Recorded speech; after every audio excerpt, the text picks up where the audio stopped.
Alright ji, so very good afternoon all of you. आप में से कितने स्टूडेंट्स हैं जिन्होंने हिस्ट्री पढ़ ली है अभी? पढ़ ली है world history. Is there anybody who has done ancient, medieval, modern? अच्छा, ठीक है, एंड वर्ल्ड हिस्ट्री। सो 2-3 की हुई हैं आपने।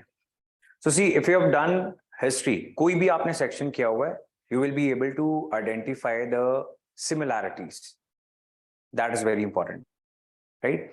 So there was this class about history optional strategy or book list. I hope आपने वो class देख रखी होगी, right? So if you have seen that class, उसमें बात क्या की थी कि history optional as an optional है क्या?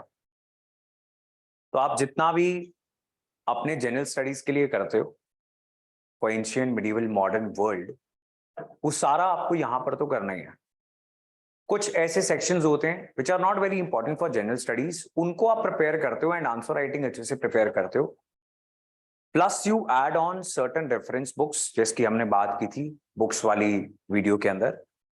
That is your history optional, right? But again the primary thing is कि आपका इंटरेस्ट होना चाहिए, या तो बहुत ज्यादा, then you know some students से कि मेरा तो किसी भी सब्जेक्ट में इंटरेस्ट नहीं है ना, फिर क्या करें, तो हम तो मजबूरी में पढ़ रहे हैं।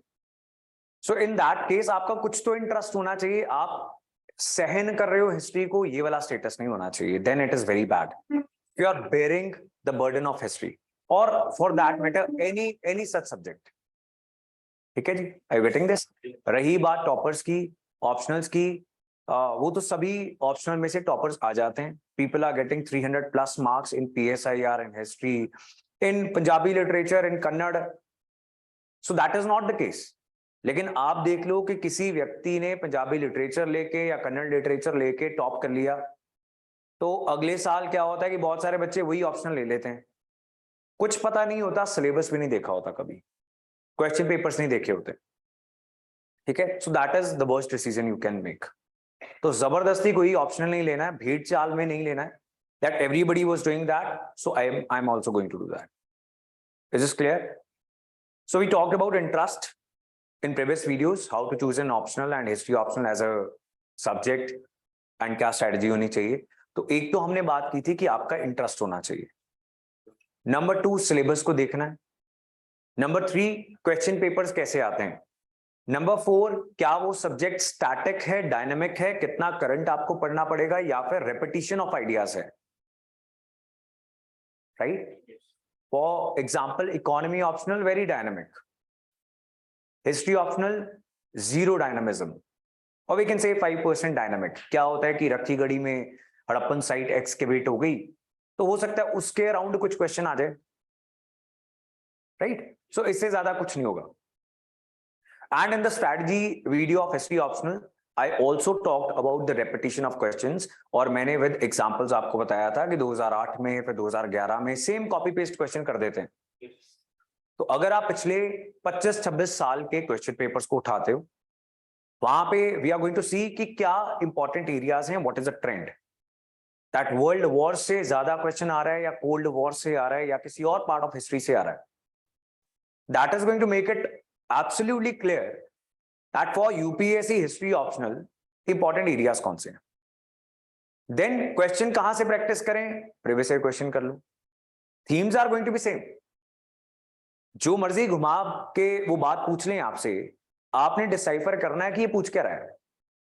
जैसे हमने स्ट्रैटेजी में देखा था कि वो कॉजेस पे क्वेश्चन पूछेगा in different ways, and they can also ask the same question many times. हमारे माइंड में ये स्ट्राइक करेगा that they are asking causes of world war 1, why is it called the total war. तो हमने हर question को simplify करके ढूंढ लिया कि पूछ क्या रहा है, उसके बाद the answer is going to be prepared already in advance, because this is history, we are not going to have new things, right? So that is a thing. अब सिलेबस को क्विकली ओवरव्यू करते हैं। अगर आपने ancient history पढ़ी होगी आप समझ जाओगे, मिडिवल पढ़ी होगी तो और समझ जाओगे। तो जितना आपने हिस्ट्री को कर रखा है उतना आपको पता लग जाएगा कि ये सारा कुछ तो वैसे ही पढ़ रखा है मैंने, मेरा बेस तैयार है। So that is the best thing about history optional. Prelims के बाद आपके पास 2-2.5-3 महीने होंगे, उसमें आपकी एंशिएंट मिडीवल की जो आर्ट एंड आर्किटेक्चर आता है मेंस के अंदर वो कवर हो जाएगा, मॉडर्न हिस्ट्री आती है, वर्ल्ड हिस्ट्री आती है, वो कवर हो जाएगा। And then in the world history you have cold war and many such sections जो आपके इंटरनेशनल रिलेशंस और एसए को इंप्रूव करते हैं। एनीवे एसए के लिए आपको कुछ बैकग्राउंड डालना पड़ता है in the beginning, you can make your essays better. Then in the prelims what is happening is the difficulty level of the question papers sometimes for history वो ऊपर चला जाता है, तो उसमें you will be better prepared to tackle some of the questions, right? Yes. चलिए जी, any doubt that you people have regarding history optional? Books के बारे में हमने बात कर ली थी, I have not seen that video, तो नंबर्स आपको पता है कहां से आपने मांगनी है। Strategy book list YouTube channel पे अवेलेबल है वो, तो आपने वहां पे स्ट्रैटेजी और बुक लिस्ट देखना है। बड़ी सिंपल सी बात है, सारी एनसीईआरटीज पढ़नी है आपको, ओल्ड एनसीईआरटीज, प्लस बहुत सारी बुक्स जो ऑलरेडी आप जीएस के लिए पढ़ते हो वो पढ़नी है, प्लस रेफरेंस बुक्स आपको अपने पास रखनी है, राइट? बाकी पेपर अगेन 80 to 85% आपके जो नोट्स आपको मिलेंगे उसमें से आ जाएगा, ठीक है जी? इस बात की इतनी सर्टेनिटी क्यों है? बिकॉज ये हिस्ट्री है, अदरवाइज नहीं होता। 10% का स्कोप क्या है? कुछ ऐसे क्वेश्चन होंगे आप डिसाइफर करना थोड़ा सा मुश्किल पाओगे उसको, राइट? आपको थोड़ा सा ये समझना पड़ेगा कि सिलेबस के कौन से सेक्शन में। If you are very well versed with the syllabus and question paper you will understand those as well, right? लेकिन ऐसा तो नहीं है ना कि सारा पेपर ही वो आपको केक वॉक दे देंगे कि ये तो बहुत आसान है तो सब कर लेंगे, कहीं ना कहीं डिफिकल्टी होगी। उसके अलावा 80 to 85% if you have covered your syllabus well तो वो आप कर लोगे टैकल। Is this fine? चलिए जी, सो स्टार्ट करते हैं सिलेबस के डिस्कशन। सो ऑनलाइन जो है, can you see this clearly? आपको दिख रहा है ये क्लियरली? अगर आपने प्रीलिम्स के क्वेश्चन पेपर देखने हैं, दिमाग में वो रखना है कि प्रीलिम्स में ऐसा क्वेश्चन आता है पोर्ट्स के ऊपर, सोर्सेस के ऊपर, है ना? आर्ट एंड आर्किटेक्चर में ये वाला हिस्सा हेल्प करेगा। बाकी मॉडर्न हिस्ट्री तो चलो it is extremely important, right? तो आपने साथ साथ में ओवरलैप ढूंढते रहना है, ठीक है जी? So first topic paper 1 history optional क्या है? Archaeological sources, right? जो लिटरेरी सोर्सेज होते हैं जैसे कौटिल्यास अर्थशास्त्र एंड ऑल दीज बुक्स जो आपने सुनी है, मेगास्थनीज की इंडिका। अब ये क्या होती है? ये बाकी सारे क्वेश्चंस में आपको हेल्प करती है। आप रेफरेंसेस डालते रहते हो कि अकॉर्डिंग टू मेगास्थनीज इंडिका उसने बताया कि Indian society is divided into 7 parts, जो आप एनीवे पढ़ते हो अपने एनसीईआरटी के अंदर, right? So this is the sources की हिस्ट्री के सोर्सेज क्या हैं, कहां पर हमें कॉइन्स मिले और कैसे वो उसका इस्तेमाल हम करते हैं। Then pre history and proto history, this is what hunting gathering, right? And obviously बात है, देखो इनके बारे में बहुत कम जानकारी है तो क्वेश्चंस भी कम आते हैं, बिकॉज हमें पता ही नहीं है जिस चीज के बारे में उसमें कितना क्वेश्चन पूछ लेंगे वो आप, right? So because this is very old history, the information available with us and the historical research जो हुई है वो बहुत लिमिटेड है। तो जब आप क्वेश्चन पेपर देखोगे आपको सेग्रीगेटेड डिफरेंट टॉपिक्स के मिल जाएंगे, इस टॉपिक्स में से ये क्वेश्चन पूछे गए हैं पिछले 25-26 साल में, right? For every topic you will get that. उसमें आप देखोगे यहां से कम क्वेश्चंस आते हैं, राइट? हम एंटर कर जाते हैं यहाँ पे इंडस वैली सिविलाइजेशन में। क्या करना है? उसका ओरिजिन, डेट, एक्सटेंट, कैरेक्टरिस्टिक्स। सो एग्जांपल्स यहाँ पे आपको समझाता हूं मैं, ये डिफिकल्ट पार्ट है हिस्ट्री ऑप्शनल का। मॉडर्न वर्ल्ड वेरी इंटरेस्टिंग है ना, तो ज्यादातर बच्चों को तो यहां पर ओरिजिन कैसे हुआ था इसके बारे में जो डिफरेंट 3-4 हिस्टोरिकल कंट्रोवर्सीज है उसके बारे में बात होती है, right? Date, different dates are available. सबसे ज्यादा एक्सेप्टेबल डेट कौन सी है, राइट? एक्सटेंट, कहां तक फैली हुई थी, कैरेक्टरिस्टिक्स, क्या फीचर्स थे, urban planning, houses, burials, practices, any NCERT जो भी आपने फॉलो किया उसमें होता ही है बेसिक।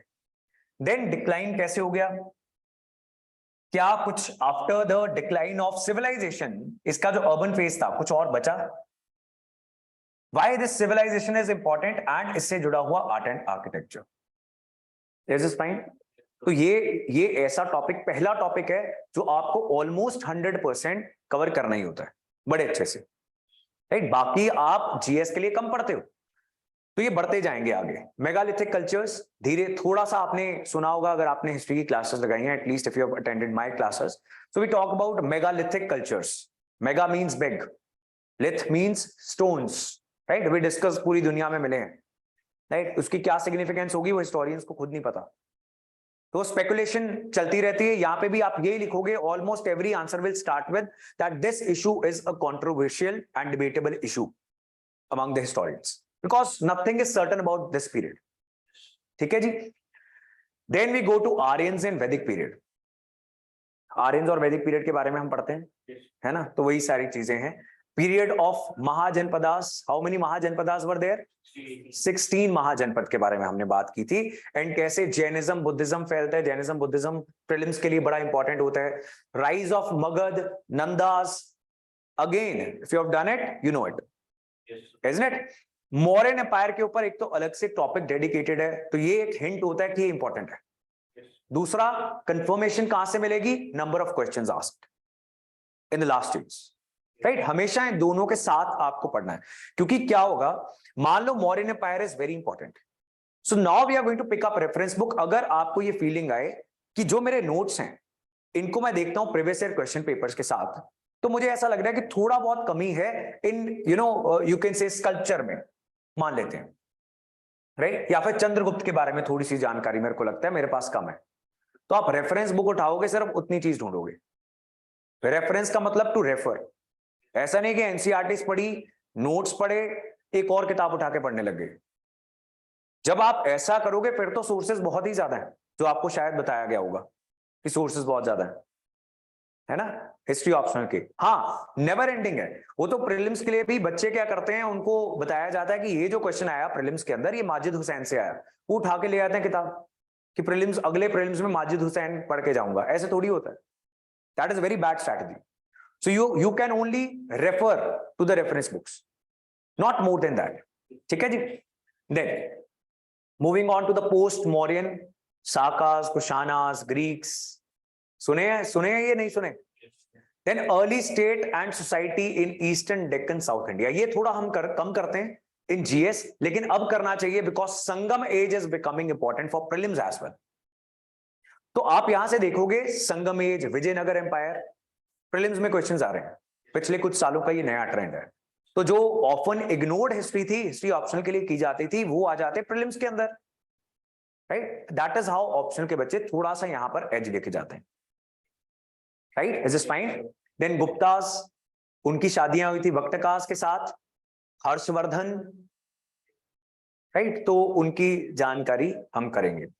देन गुप्तास के दौरान जो रीजनल एम्पायर्स थे, एंड इसमें आप देखते हो तमिल भक्ति मूवमेंट, शंकराचार्य, वेदांत, तो कुछ ऐसी जो फिलोसफिकल चीजें हैं। देन ट्रैवलर्स की यहाँ पे बात होती है, एंड जो सिंध का कन्क्वेस्ट स्टार्ट होता है, मुस्लिम इन्वेजन स्टार्ट होती है, उसकी यहाँ पे बात होती है, राइट। Is fine? कुछ भी ऐसा लगे आपको जो आपने नहीं सुना हो जनरल स्टडीज में, तो मेरे को बताना। यहाँ पे what is happening in relation to art and architecture, पूरे एंशिएंट इंडियन हिस्ट्री के अंदर, एजुकेशन में क्या हुआ, साइंटिफिक डेवलपमेंट्स के बारे में क्या हुआ, राइट। तो इस पे भी अलग से एक नोट बन जाएगा। होता क्या है कि आपके पास जो बुक्स हैं एनसीईआरटी, उसमें है ये सारा कुछ, लाइक गुप्ता एज के अंदर बहुत सारी बुक्स आपको पढ़ाई जाती हैं on medicine, on astronomy and so on, लेकिन उसको सेग्रीगेट करके हम नोट्स के अंदर लिखेंगे, and that is going to make things easier for you. ठीक है जी? Is fine? ऑलराइट, आगे चलते हैं। अर्ली मिडिवल इंडिया स्टार्ट हो गया, तो ये था एंशिएंट इंडिया, खत्म, that is all. Ancient India में एक क्वेश्चंस आते हैं, जो फर्स्ट क्वेश्चन रहता है आपका, उसमें आपको कुछ मैप में आइडेंटिफाई करनी होती है साइट्स। जैसे आप देखोगे हड़प्पा कहां पे, मोहनजोदारो कहां पे है ना, एंड मगध कहां पे है, पाटलिपुत्र कहां पर है, तो आपको थोड़ा सा अंदाजा होना स्टार्ट हो जाता है। वो आइडेंटिफाई करनी होती है, उसके ऊपर कुछ शब्द लिखने होते हैं, राइट। ये मैथ्स की तरह है, ये जो फर्स्ट क्वेश्चन है इट इज लाइक मैथ्स में होता ना कि अगर आपको आता है कैलकुलेशन तो आप कर लोगे तो पूरे नंबर मिल जाएंगे, अगर नहीं आता तो नहीं आता। So this can become your advantage, this can become your weakness as well, right. उसको कैसे प्रैक्टिस करना है, इंडिया का मैप उठा के वी ड्रॉ सम लाइंस जो आपको याद हो जाएंगी कि लाइंस यहां पर ड्रॉन होती हैं, उसके ऊपर मैंने ये मार्क किया था, उसके नीचे मैंने ये मार्क किया था, उसके बाद ये सिलेबस स्टार्ट हो जाता है। So that is about ancient Indian history. अब स्टार्ट होते हैं मिडिवल हिस्ट्री की बिगिनिंग से। So early medieval history, you're going to discuss what happens in polity, society, the Cholas, imperial Cholas, है ना. After that जो मेजर हिस्ट्री है वो स्टार्ट हो जाएगी, लेकिन उसका भक्ति सूफी मूवमेंट, इंडियन सोसाइटी के ऊपर क्या प्रभाव था, द कमिंग ऑफ इस्लाम. अब यहां से क्वेश्चंस आते हैं कम, बिकॉज जानकारी है कम, right. We are not having too much of historical research. सारी रिसर्च कहां पे हो गई, मुगल्स के ऊपर, दिल्ली सल्तनत के ऊपर हो गई, है ना. सो वहां से क्वेश्चंस भी ज्यादा आते हैं. एंड देन यहां पर बहुत क्लियरली मेंशन्ड है कि ये व्यक्ति का नाम हमने अलग से लिख दिया, लाइक द खिलजी रेवोल्यूशन.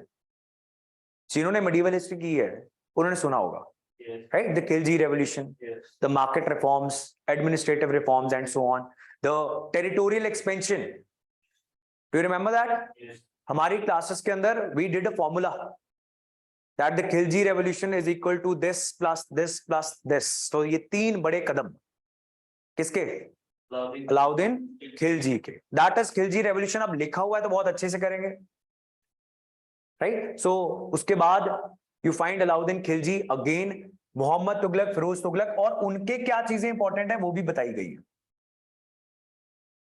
ठीक है जी, राइट. सो ये सारी चीजें we are going to cover in history optional. Then society, culture, economy of 13th and 14th century. साथ साथ में क्या कल्चर के अंदर डेवलपमेंट हो रहे थे. तो art and culture will keep becoming easier for you after you are going to do this, right. उसके बाद बंगाल, कश्मीर, जैनुल अब्दीन, ये ओल्ड एनसीईआरटीज जिसने पढ़ी है उनको ये पता है चीजें, जिसने नई एनसीईआरटीज पढ़ी हैं उनको थोड़ी कम चीजें पता है, right. So these are the provincial dynasties. तो सारे देश के अंदर इसका कब्जा नहीं आया इनका, लेकिन ये जैसे कश्मीर का अकबर कहा जाता था इस व्यक्ति को. क्यों कहा जाता था? That is what you are going to discuss. Then the Vijayanagar empire and Lodhis. फिर मुगल एम्पायर स्टार्ट हो जाता है. सो मिडिवल हिस्ट्री में what they have done is they are divided centuries. They are not divided on the basis of kingdoms, dynasties. तो उन्होंने centuries को divide कर दिया और उसमें लोधीज आते जा रहे हैं, विजयनगर एम्पायर आता जा रहा है, सुर एम्पायर आपको पता है, मुगल एम्पायर, बाबर, हुमायूं. तो हम हर राजा की डिस्कशन करते चले जाएंगे, ठीक है जी. Then advent of European start हो जाता है, पोर्टुगीज आ गए.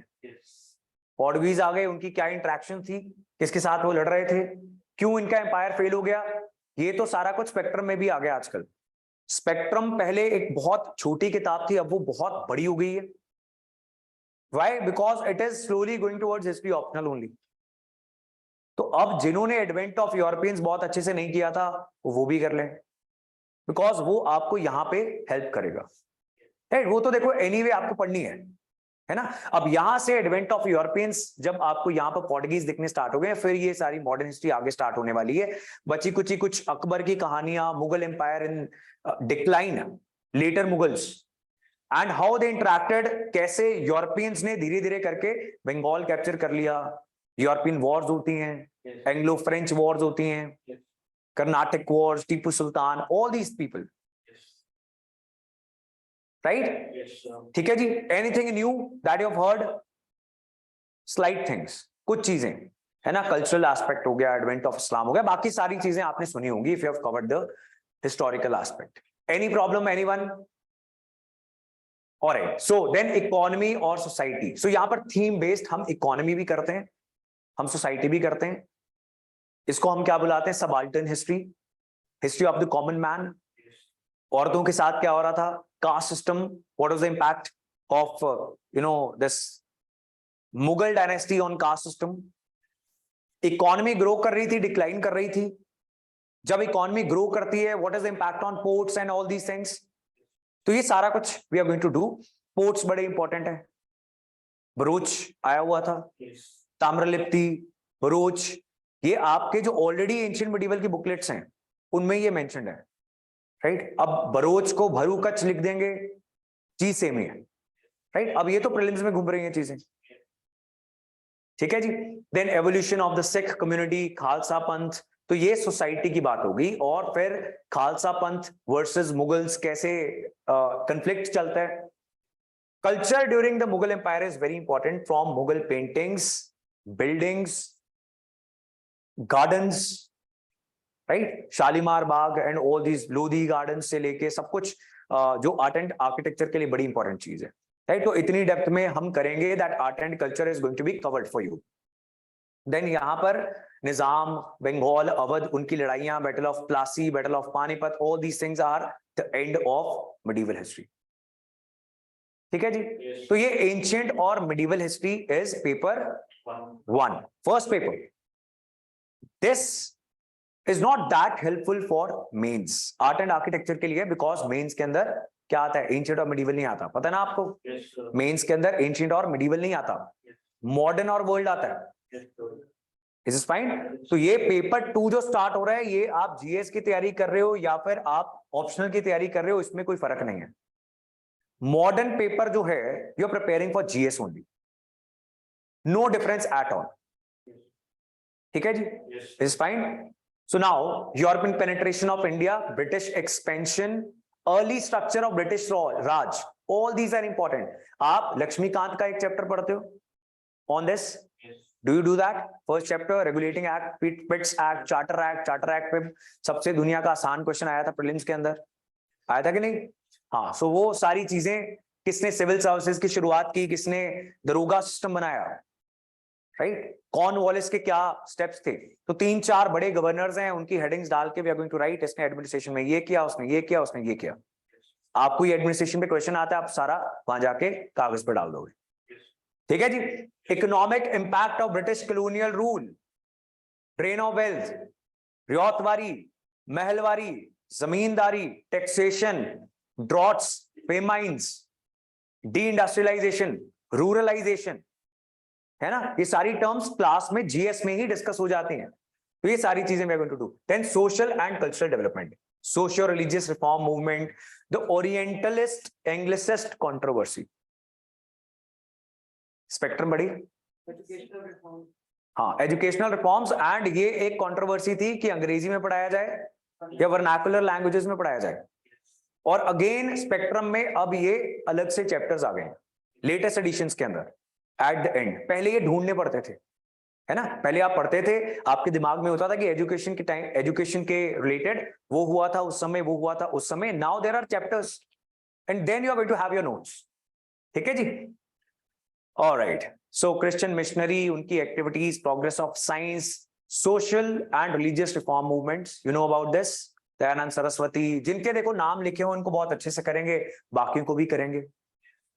Then India's response to British rule. अब मेरे को ये सारी चीजें बताने की जरूरत नहीं है। ट्राइबल रेबिलियंस यहाँ पे आपको दिखते हैं, Munda, Ulgulan, Santhal, Hul, indigo, everything is in your GS books. Old NCERT, safety valve theory, Congress कैसे बनी, emergence of nationalism, Swadeshi movement, partition of Bengal, every single thing we are going to cover for GS as well as optional. तो ये वाला paper तो आपका तैयार है almost.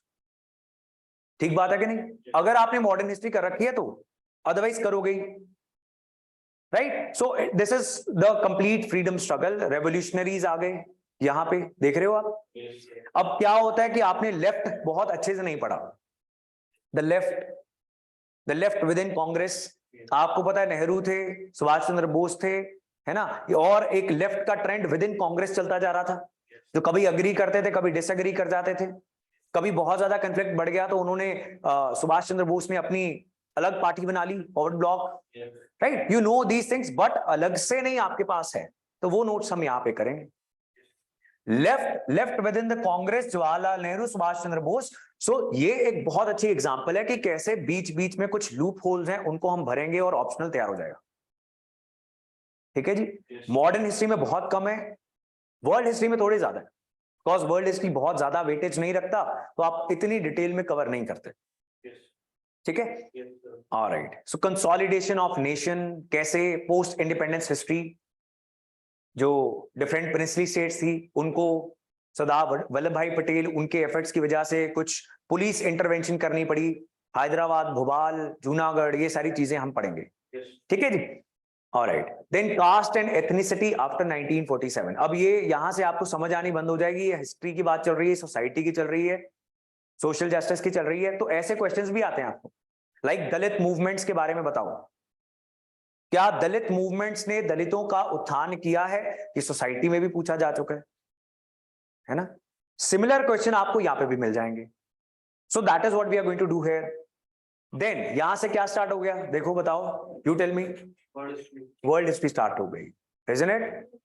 That's all. ये मॉडर्न हिस्ट्री थी। एनलाइटनमेंट और ideas, Kant, Rousseau. If you have done world history तो हमने ये नाम सुने थे, लेकिन हमने डिटेल में नहीं पढ़े। तो हम 3-3, 4-4 पेज एक व्यक्ति के आइडियाज के बारे में लिखेंगे। यहां पर आते थोड़े से पॉलिटिकल थिंकर्स, राइट? जैसे PSIR में बहुत सारे पॉलिटिकल थिंकर्स होते हैं, यहां पे आते हैं। That is all.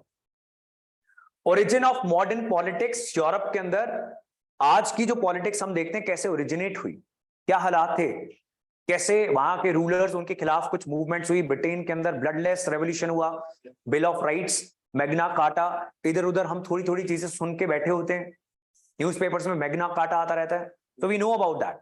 Then full fledged वही सब स्टार्ट हो जाता है जो बहुत अच्छे से आप करते हो, American revolution and constitution, French revolution. और उसके बाद क्या हुआ, 1815 में क्या हुआ था, जिन्होंने अभी वर्ल्ड हिस्ट्री की है, battle of Waterloo, isn't it? तो आपको ये भी दिखना स्टार्ट हो जाएगा। सो अगर आपने कोई एक भी सेक्शन किया हुआ है हिस्ट्री का, वो सही जजमेंट के लिए आपको बताएगा, डायरेक्शन देगा, राइट? कि हिस्ट्री करने से, जो आपकी नॉर्मल हिस्ट्री है जीएस के लिए, हिस्ट्री ऑप्शनल में आपको कितनी हेल्प मिलेगी। ठीक है जी? Alright. American civil war, Abraham Lincoln, abolition of slavery. अब ये एक ऐसा हिस्सा आ गया अगेन जो आप कम पढ़ते हो। ब्रिटिश डेमोक्रेटिक पॉलिटिक्स, वहां पे पार्लियामेंट्री रिफॉर्म्स कैसे हुए, कैसे वर्कर्स वर नॉट सेटिस्फाइड, उन्होंने एक और मूवमेंट स्टार्ट कर ली, द चार्टिस्ट्स, फ्री ट्रेडर्स। ये जो लोग मोनोपोली बंद करवाते हैं ईस्ट इंडिया कंपनी की, वो वाले फ्री ट्रेडर्स, आपको पता है मोनोपोली बंद कर दी थी। अब आपको पता लगेगा क्यों कर दी थी, ब्रिटेन के अंदर क्या आइडियोलॉजिकल करंट्स आए थे। Are you getting this? So ये एडिशंस है। इंडस्ट्रियलाइजेशन, ये हम करते हैं, इंग्लिश इंडस्ट्रियल रेवोल्यूशन। फिर बाकी दुनिया के अंदर कैसे आ गया, और ग्लोबलाइजेशन के साथ उसका क्या संबंध था। देन अब नेशन स्टेट्स बननी स्टार्ट हो जाएंगी, जर्मनी और इटाली, इटालियन यूनिफिकेशन और German unification, we do that, है ना? So we do that here as well. Then disintegration of empires, जैसे नेशनलिज्म आता है लोग अपना देश मांगना स्टार्ट कर देते हैं, और फिर टुकड़े होने स्टार्ट हो जाते हैं, नए नए nations they start emerging. Imperialism and colonialism, कैसे इन कंट्रीज का कब्जा हुआ, किसने किया, we are going to write that. और फिर बाद में एक टॉपिक आएगा डीकोलोनाइजेशन, कैसे ये छूट गए, आजाद हो गए, right? These are the areas जो नए। रेवोल्यूशन और काउंटर रेवोल्यूशन, रशियन रेवोल्यूशन की बात करते हैं, इटली के अंदर fascist revolution, Mussolini second world war से पहले आया था, है ना? इटली, जर्मनी के अंदर कैसे काउंटर रेवोल्यूशन होता है, रेवोल्यूशन लाइक फ्रेंच रेवोल्यूशन, और उसका जो काउंटर होता है, opposing trend, that is these revolutions, right? Russian revolution की बात करते हैं बहुत डिटेल के अंदर। चाइनीज रेवोल्यूशन, जिससे चाइना के अंदर कम्युनिस्ट पार्टी की सरकार आ जाती है, आज तक वो कंट्री चल रही है, Mao Zedong and all these people. 1949 क्या सिविल वॉर थी। Then world wars, very important and very clearly written, first and second world wars as total wars, societal implications। तो सिलेबस में लिखा है सोसाइटी के ऊपर क्या इंप्लीकेशंस थे। देन वर्ल्ड वॉर 1 के कॉजेस कॉन्सिक्वेंसेस, सेकंड के कॉजेस कॉन्सिक्वेंसेस। अब उठा के क्वेश्चन पेपर्स देख लेना, यही पूछा जाएगा, राइट? सो ये बहुत clearly for the whole of syllabus, जब उन्होंने किसी चीज को स्पेसिफिकली मेंशन किया है, उस चीज के ऊपर क्वेश्चंस ज्यादा आएंगे। It is very clear, right? फिर ढूंढना repetition, and you will be surprised कि भाई कॉपी पेस्ट कैसे कर सकती है यूपीएससी। हमें तो बताया गया था रिपीट नहीं होते क्वेश्चन, 3 बार 4 बार कुछ questions, right? Same question they are going to ask for 10 marks. पहले 60 मार्क्स के लिए पूछे हुए हैं, अब 10 मार्क्स के लिए, 15 मार्क्स के लिए पूछ लेंगे as per the pattern change, right? World after second world war, cold war की बातें चल रही हैं यहाँ पे, वो आपको यूक्रेन रशिया वॉर समझने के लिए भी पता होना चाहिए, इंटरनेशनल रिलेशंस पढ़ने के लिए भी पता होना चाहिए। तो यहां से आपकी उसकी तैयारी स्टार्ट हो जाती है। Then liberation from colonial rule, कैसे लैटिन अमेरिका यानी साउथ अमेरिका आजाद होता है, बोलीवार की बात करेंगे। अरब वर्ल्ड में क्या चल रहा था, अगर आप हिस्ट्री ऑफ इजराइल पैलेस्टीन जो यूट्यूब पे अवेलेबल है वीडियो, अगर आपने वो देखी है तो कुछ चीजें हमने वहां पे भी बात की। नेल्सन मंडेला, अपार्थीड, कैसे वो डेमोक्रेसी और बढ़ती है country, south east Asia, Vietnam में अमेरिका की war and so on. And you know after that कैसे जो कोल्ड वॉर के चलते यूरोप के दो हिस्से हो गए थे, Eastern Europe, Western Europe, Germany की डिविजन्स, यूनिफिकेशन कैसे होती है उसके बाद, then we discuss this thing, disintegration of Soviet Union and unipolar world, है ना। तो ये 1990s तक की हिस्ट्री पे आ गए हम। अब ये आपकी एनसीईआरटीज में नहीं मिलती, लेकिन वर्ल्ड हिस्ट्री की एनसीईआरटी है जिसमें आप कोल्ड वॉर की भी थोड़ी सी बात करते हो, कैसे यूएसएसआर डिसइंटीग्रेट हो जाता है, टुकड़े हो जाते हैं उसके, right. So that is about history का सिलेबस। वैसे तो ये आपने खुद देखना था, but we have seen this. तो ये है 4 हिस्से हिस्ट्री के। कोई प्रॉब्लम हो, कोई दिक्कत हो, परेशानी हो तो पूछो। What are the doubts that people are having, कि अगर ऐसा है कि मन कर रहा है लेकिन this is my concern, what is that concern? Sir archaeological evidence है, उसके बारे में हम कहां से पता लगेगा? इंडस वैली सिविलाइजेशन हमने डिस्कस किया था, वो सारा आर्कियोलॉजिकल एविडेंस है ना। द ब्रॉन्ज डांसिंग गर्ल, तो आपने वो किया हुआ है आर्कियोलॉजिकल एविडेंस भी। Then we discuss about coins as well. आपकी अगर बुकलेट देखोगे या फिर एनसीईआरटी आपने पढ़ी है एंशिएंट के लिए, कि कब कॉइन्स, गोल्ड कॉइन्स मिलने स्टार्ट हो गए। गोल्ड कॉइन्स हैं, that is a sign of economic prosperity of that period, right. So that is archaeological evidence. Then Ashokan pillars, ये सारे आर्कियोलॉजिकल एविडेंस है, right. So you have done this already, but यहाँ पे एक अलग से सेक्शन आ गया, शायद आपको ऐसी एक इमेज आती है कि ये वाला हिस्सा डिफिकल्ट है। अब अशोकन पिलर्स आर्कियोलॉजिकल एविडेंस है, वो कैसे सोर्स ऑफ हिस्ट्री हैं, that is what archaeological evidence is, right. Then Megasthenes के, इंडिका के बहुत सारे रेफरेंसेस आते हैं, है ना। एंड देन शास्त्रास के मुताबिक सोसाइटी में औरत की क्या स्टेटस थी, ऐसी डिस्कशंस भी, वो क्या हो गया, आर्कियोलॉजिकल लिटरेरी सोर्सेज हो गए वो। ट्रैवलर्स के अकाउंट्स, इब्ने बतूता ने क्या लिखा, एनसीईआरटीज हैं बेसिक, राइट, अगर पढ़ी हुई है तो, और वो पढ़नी पड़ेंगी, है ना। पिछले साल का उठा के देख लो प्रीलिम्स, उससे पिछले साल में चले जाओ, तो एनसीईआरटीज के बिना it is very difficult.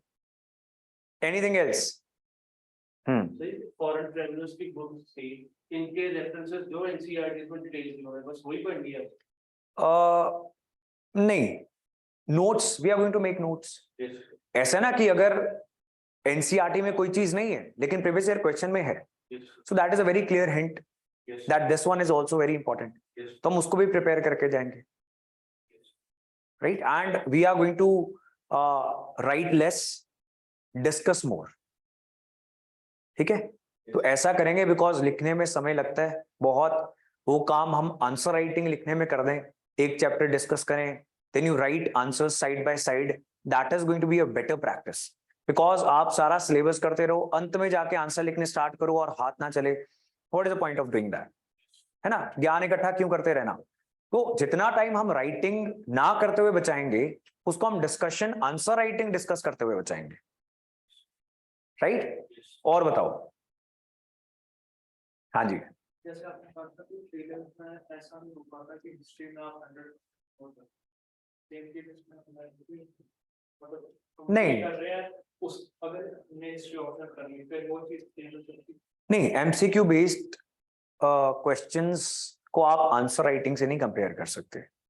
Prelims में ऐसा होता है ना, it is true for whole of prelims कि आप 100% थोड़ी स्कोर कर सकते हो, है ना, बिकॉज वो एमसीक्यूज हैं। 100 क्वेश्चंस आर देयर टू जज यू। अगर उस साल पॉलिटी डिफिकल्ट हो गई तो आप सारी पॉलिटी भी नहीं कर पाओगे। Are you getting my point? Answer writing के अंदर if you know something about the issue you can write something. ऐसा नहीं होना चाहिए कि 3-4 क्वेश्चंस के बारे में सुना ही नहीं है। वो कब होगा, जब आप सिलेबस नहीं करके गए, अदरवाइज सिलेबस तो यही है ना। एंड अब देखो आपको क्या करना चाहिए, अगर आप समझदार हो, अगर आपको आंखें बंद करके किसी के पीछे नहीं लगना, तो आपको क्वेश्चन पेपर्स उठा के देख लेने चाहिए, कम से कम पिछले 5 साल के, ठीक है जी। अगर आपने हिस्ट्री कर रखी है तो आपको वो इजी लगेंगे। अगर आपने मॉडर्न हिस्ट्री कर रखी है तो सिर्फ मॉडर्न हिस्ट्री के कम से कम देखो, आपको पता लगेगा है क्या।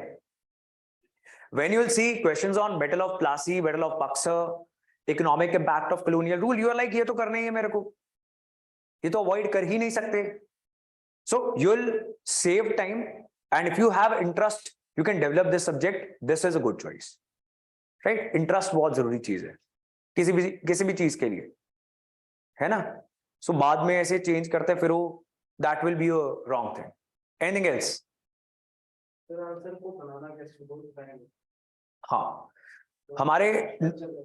हमारे नोट्स में we are going to have a lot of things in question format. तो जो नोट लिखवाना है वो नोट को हमेशा हम नोट फॉर्मेट में ना लिखते हुए बीच में I'll put a question, right? फिर हम बनाएंगे नोट्स ही लेकिन in answer format, right? And वो आंसर साथ साथ में करेंगे तो आंसर राइटिंग की ही प्रैक्टिस करनी है, बिकॉज देखो नोट्स ना मिल जाते हैं, नोट्स की दिक्कत वाली बात नहीं है, और हिस्ट्री है इसमें क्या नया हो जाएगा? ऐसा तो नहीं है कि हर साल नोट्स अपडेटेड मार्केट में मिलेंगे, नहीं मिल जाएंगे। बात तो आंसर राइटिंग की है, और उसी में आप जीएस की भी आंसर राइटिंग प्रैक्टिस करते हो, वहां पे हाथ नहीं चलता, स्टार्टिंग में दिमाग नहीं चलता, है ना? यू स्टार्ट राइटिंग एनीथिंग, तो उसको डायरेक्शन में लेके आने का ही काम we are going to do in the classes. We are going to have tests, regular test. अगर हमने 5 टॉपिक कर लिए हैं तो उसका एक टेस्ट करेंगे बीच में। When we are going to cover complete of this ancient history, उसके बाद हम एंशिएंट हिस्ट्री का टेस्ट करेंगे, right? And we are going to save lot of time, हमारे पास बहुत टाइम होगा। वो कर ही इसलिए रहे हैं, लिखवा क्यों नहीं रहे? क्योंकि आंसर लिखने। ठीक है जी? और बताओ, और क्या कंसर्न्स हैं?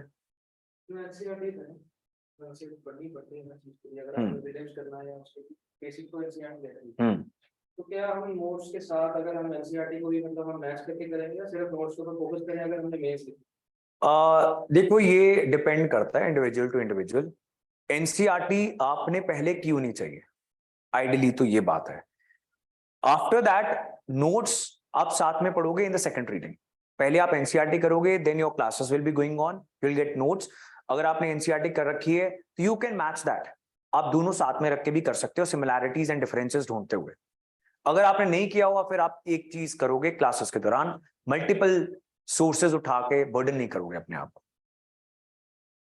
ठीक है जी? Because the thing is, master one thing first. Sources तो बहुत अनलिमिटेड है, एनसीईआरटी पढ़ के रखी होगी, that will be better for you, easier for you. साथ साथ में पढ़ सकते हो, अगर है इतना जोर लगाने वाला तो कर लो। अगर नोट्स नहीं पढ़े जा रहे और फिर एनसीईआरटी पढ़ने की कोशिश में कुछ भी नहीं हो रहा, ये नहीं होना चाहिए। कॉज नोट्स इन इटसेल्फ बहुत हैं, काफी हैं। ठीक है जी? एक चीज को मास्टर करके दूसरी की ओर जाओ, वेरी गुड। दोनों करने के चक्कर में एक भी नहीं हो पा रहा, वेरी बैड। क्योंकि होता क्या है, if you are reading Indus Valley civilisation from old NCERT plus notes, आप क्लास से अगर पीछे छूटते जा रहे हो, ये बहुत एक बुरी स्ट्रैटेजी हो जाती है।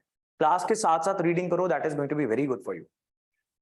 ठीक है? बाद में फिर टेस्ट छोड़ते जाओगे कि अभी तैयारी नहीं हुई इसलिए टेस्ट नहीं देना, सो फिर वो सारा खराब हो जाएगा आपका, राइट? और बताओ। हाँ, डर लगता है। See they are bit boring for most of the students, है ना? तो आपकी अपनी अपनी एडवांटेज होती है। हमेशा दोनों पेपर में आपका इंटरेस्ट हो ऐसा होता नहीं किसी भी सब्जेक्ट के लिए। So you make one exam your strength, which can be modern and world history. Otherwise डर किस बात से लगता है? ये एक प्रेजुडिस, इरैशनल प्रेजुडिस है आपकी, है ना? कि लाइक खिलजी रेवोल्यूशन है, you know about that, Lodhi's के बारे में पता है, मुगल्स के बारे में पता है, अकबर की राजपूत पॉलिसी के बारे में पता है, इतनी सारी जानकारी है, you can write 2 pages on that. You not going to, nobody giving optional papers is going to be a PhD. कोई इतनी जानकारी इकट्ठी करके नहीं बैठा हुआ। आपने ऑप्शनल के हिसाब से as a student civil services aspirant लिखना है, उतना आप लिख लोगे, है ना? इंडस वैली सिविलाइजेशन के फीचर्स लिखने के लिए बोल दिया जाए, अब क्योंकि वो आर्ट एंड आर्किटेक्चर से जुड़ा हुआ, जीएस में भी आया हुआ है। जीएस हिस्ट्री के अंदर स्तूपास के ऊपर क्वेश्चन आया हुआ है ना? अब लिखना तो पड़ेगा ही। एंशिएंट और मिडीवल अगर नहीं भी अच्छी लगती, करनी तो पड़ेगी। विजयनगर एम्पायर का आर्किटेक्चर पूछ लें, पूछा हुआ है जीएस में, ऑप्शनल की बात नहीं कर रहा मैं। If you are running from these things, तो आना तो पड़ेगा ही इनके पास, है ना? तो पढ़ना तो पड़ेगा ही, बस जीएस आसान हो जाती है, ये है। But keep this concern as one of the factor जब आपने फाइनल डिसीजन लेना है, ठीक है ना। सब्जेक्ट्स का एज इन देखो, जीएस में हिस्ट्री के अंदर मॉडर्न एंड वर्ल्ड हिस्ट्री आती है, एंड आर्ट एंड आर्किटेक्चर आता है एंशिएंट से लेके मॉडर्न इंडियन का, ठीक है जी। सो आपको पॉलिटिकल हिस्ट्री नहीं करनी है, इकोनॉमिक हिस्ट्री नहीं करनी है, सोशल हिस्ट्री नहीं करनी है, एंशिएंट और मिडिवल की। आपको आर्ट एंड आर्किटेक्चर पार्ट करना है उनका भी। This is the difference between ancient and medieval. Modern और वर्ल्ड जो है वो सेम है, राइट। बस वर्ल्ड की क्योंकि वेटेज कम है, क्वेश्चन कम आते हैं, तो आप इतनी डिटेल में नहीं करते। मॉडर्न सेम ही है, मॉडल तो दोनों के लिए हाँ एग्जैक्टली। इनफैक्ट देन फिर आप कुछ स्टेट सर्विसेज देने जाते हो तो वर्ल्ड हिस्ट्री जो है वो प्रीलिम्स में भी आ जाती है ना। सो दैट इज द थिंग। फिर आप बाकी गवर्नमेंट एग्जाम्स देने जाते हो तो एंशिएंट मिडिवल आपको पढ़नी पड़ती है, कहीं ना कहीं ओवरलैप घूम ही रहे हैं, राइट। सो कुछ भी ऐसा नहीं है जो आप यहां पे पढ़ोगे और सिर्फ इसी के लिए पढ़ोगे, दैट इज वेरी लिटिल, ठीक है जी। और बताओ एनीथिंग एल्स। तो ये दिस इज नोटिफिकेशन, यूपीएससी की नोटिफिकेशन है ना। तो इसको आप देख लेना एक बार, खुद भी रीड जरूर कर लेना। देखो ऐसे अनइन्फॉर्म्ड फैसले लेके नहीं ऑप्शनल लेने होते हैं आपको, सो ये वाले काम नहीं करने हैं। तो प्रीलिम्स में तो चलो क्या हिस्ट्री लिखी हुई है बस, if you know the syllabus, right. तो उसका भी देख लेते हैं, मेंस का भी।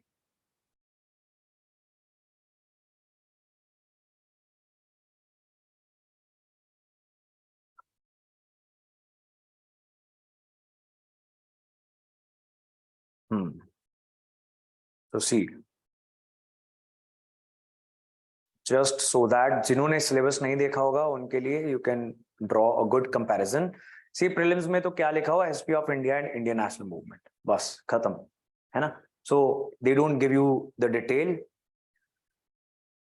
जीएस पेपर 1 में this is first part is art and culture, है ना। और पहला सवाल भी इसी में से होता है, urban features of Harappan civilisation, Vijayanagara empire, sculpture के ऊपर क्वेश्चन पूछ लेंगे। तो ये जीएस की बात हम कर रहे हैं। Indian culture, it will cover the salient aspects of art forms, literature and architecture from ancient to modern times। बाकी सारी हिस्ट्री आपको नहीं करनी होती है। फिर मॉडर्न इंडियन हिस्ट्री वो सारी आपको करनी है, events, personalities, freedom struggle, post independence consolidation, reorganization within the country, right, princely states and everything, history of the world, this one point is for world history, ठीक है, this is fine। तो ये जो हिस्सा है आपका कवर्ड, ठीक है। देन सोसाइटी में थोड़ी सी हेल्प, ऐसे के अंदर हेल्प, वो बहुत सारे ऑप्शंस करते हैं, यही नहीं करता और भी बहुत सारे करते हैं। बट देखो अगर आप मास्टर्स हो किसी चीज के अंदर फिर उधर जाओ, है ना, तो वो आपकी स्ट्रेंथ बन सकता है। अगर नहीं हो फिर ओवरलैप करने वाले ऑप्शनल्स ढूंढ लो जिसमें ज्यादा इंटरेस्ट बन रहा है, सिंपल सी बात है, राइट। टाइम बहुत बचेगा। अब कोई chartered accountant commerce and accountancy दे रहा है, आप बीकॉम करके बैठ जाते हो उसके साथ कंपीट करने, तो मुश्किल हो जाएगी, isn't it? सो ये नहीं करना चाहिए। ये वाले सारे आपको पढ़ने होते हैं, हिस्ट्री, ज्योग्राफी, पबैड, पीएसआईआर, तो ये कहीं ना कहीं आपको मदद करते रहते हैं। कभी एथिक्स में कर देते हैं, कभी कहीं कर देते हैं, right. So that is why for generalists these optionals are better. ये सब तो कवर हो। हाँ अभी हमने पोस्ट इंडिपेंडेंस बिल्कुल बिल्कुल भी सॉ इन द सिलेबस, अभी मैंने रीड भी किया था, I spoke it, isn't it. तो प्रिंसली स्टेट्स की बात की थी मैंने, सरदार वल्लभ भाई पटेल, हाँ ये होगा, बिल्कुल होगा, उसमें डिटेल है, इसमें बहुत कम है, ठीक है जी। Anything else. सो बाकी हर एक ऑप्शनल का अगर अच्छे से एनालिसिस करोगे ना कुछ आपको डिफिकल्ट लगेगा ही, you will have to work on that. लेकिन कुछ स्ट्रेंथ है, अगर आपको लगता है कि ये वाली चीज मेरी स्ट्रेंथ बन सकती है तो मैं यहां पे नंबर खींच लूंगा, है ना, तो फिर आपको डरने की जरूरत नहीं है। वीकनेस पे भी इतना काम करके लेके आना कि वो डुबा ना दे, दैट इज द पॉइंट। और ये दिस इज, अगर आप सारा सिलेबस मेंस का भी देखोगे कि आपको सब चीजें इंटरेस्टिंग लगेंगी, हो ही नहीं सकता, not possible. Nobody can have such a bent of mind कि उसको इकोनॉमी भी बड़ी मजेदार लग रही, साइंस एंड टेक भी, एनवायरमेंट भी, एथिक्स भी, ऐसा हो ही नहीं सकता, राइट? तो आपको वीकनेस इतनी अच्छी करनी होती है कि वो डुबाए ना, स्ट्रेंथ इतनी अच्छी करनी होती है कि पेपर क्रैक ही करवाए, राइट? ये तो बैलेंस करना पड़ता है, ठीक है जी। So I hope this was helpful, है ना? बाकी कोई कंसर्न्स हो तो बता देना, एंड नंबर्स आपके पास हैं तो वहां पे you can contact for any more doubts, ठीक है जी। Alright then.